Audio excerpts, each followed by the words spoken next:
Hello everyone, magandang oras sa ating lahat. Welcome to my videos. Maraming salamat sa panonood at lalo na sa mga nag-subscribe. Thank you guys. At kung bago ka pa lang dito sa aking videos, huwag kalimutan mag-like, comment, share, and subscribe para updated ka sa aking mga bagong upload na mga videos na mayroong mga gandang kasaysayan at halaga tungkol sa ating mga barya. Guys, ito yung ating coins ngayon, ang 10 centavos ng Pilipinas. Mayroong taon na 1960. I-share ko sa inyo guys ang napakagandang mga impormasyon tungkol dito sa baryang ito guys ng ating barya. The 1960 10 centavos coin from the Philippines was issued as part of the country's official currency under the Republic of the Philippines. Here is some of the historical information about this coin guys. Number 1. Minting and design. The coin was minted by the Philippines. Philippine Mint with a world letter become a part of the Bureau of the Mint located in Manila during the administration of the President Carlos P. Garcia. The obverse side of the coin features the portrait of the Filipino farmer symbolizing the importance of the agricultural sector in the Philippines. During that period, this design was a part of the series that represented the Filipino identity. The reverse side of the coin depicts the national coat of arms, which features a shield divided into 4 sections with various symbolic representation of the Philippines. Above the shield is the inscription Republika ng Pilipinas, Republic of the Philippines, with the denomination 10 centavos underneath.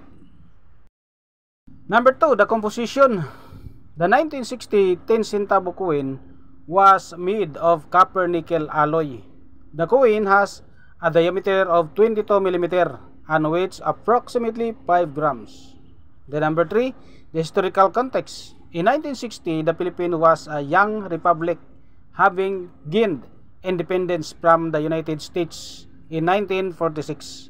The country was in the period of economic transition and was primarily focused on agricultural development. Hence, the emphasis of the farmer on the coin.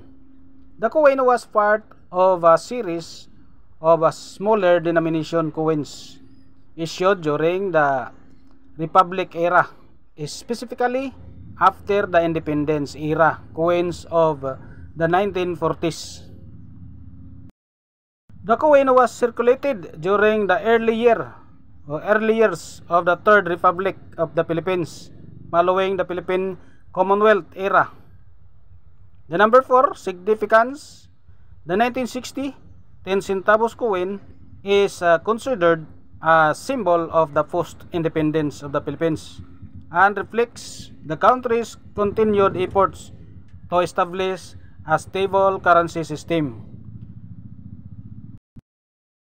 Coins like the 10 centavo coins were used for everyday transaction, but over time they become less used as inflation and the introduction of larger denominations reduce their purchasing power.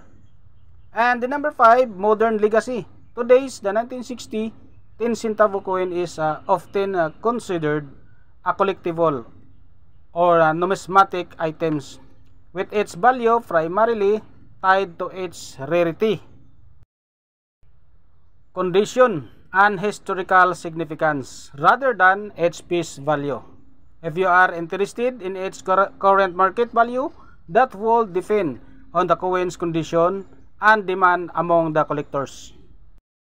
So yun guys, ang napakagandang mga impormasyon tungkol dito sa baryang ito guys. Meron pala itong napakaganda mga nakaraan.